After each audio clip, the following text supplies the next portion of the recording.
Through, let's talk to our health correspondent, Anna Collinson, and we've had an update in terms of where the nation is now, Anna. Yeah, just in the last few minutes, the death toll has been announced, and it's an increase from yesterday by 181. So the death toll for the UK is now 759. Yesterday, it was 578. And yesterday, when that figure was announced, it had gone up by 100.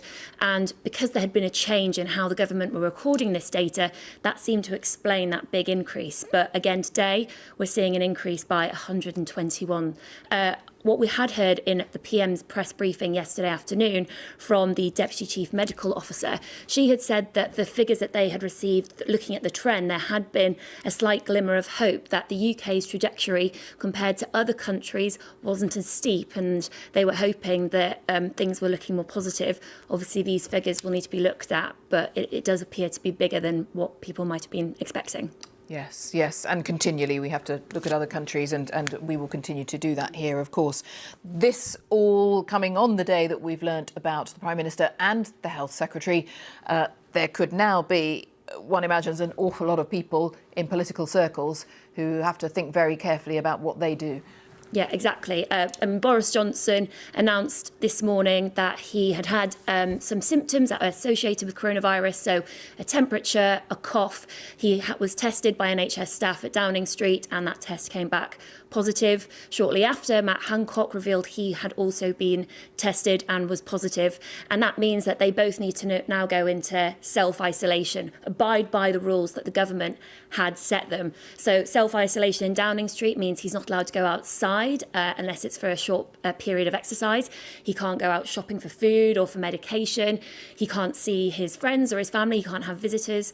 And again, it'll be the same for Matt Hancock. And the type of symptoms that Boris Johnson can expect is the sort of common symptoms that people have. The majority is this persistent cough, this high fever, in some cases pneumonia. There are, for the minority, more serious symptoms like difficulties breathing, needing to rely on a ventilator. But as I say, it is a minority, and it does tend to be for elderly people. And a thought about the coming weekend, because we've been reflecting that some hospital officials, some health officials are saying we really have to watch these figures over the next weekend. We're so worried about a potential spike. I'm trying not to use all the words that aren't necessarily very helpful, but you will appreciate what I mean by that. And there's a lot of talk, for example, on particular pressure on hospitals on the outskirts of the capital.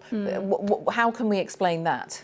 Yeah, I mean, the next 2 to 3 weeks, experts are saying that's when they think it will be the peak. I know we've started the lockdown now, but sometimes it takes symptoms up to 2 weeks to appear. So the next 2 to 3 weeks is going to be really hard for hospitals. That's what experts are saying.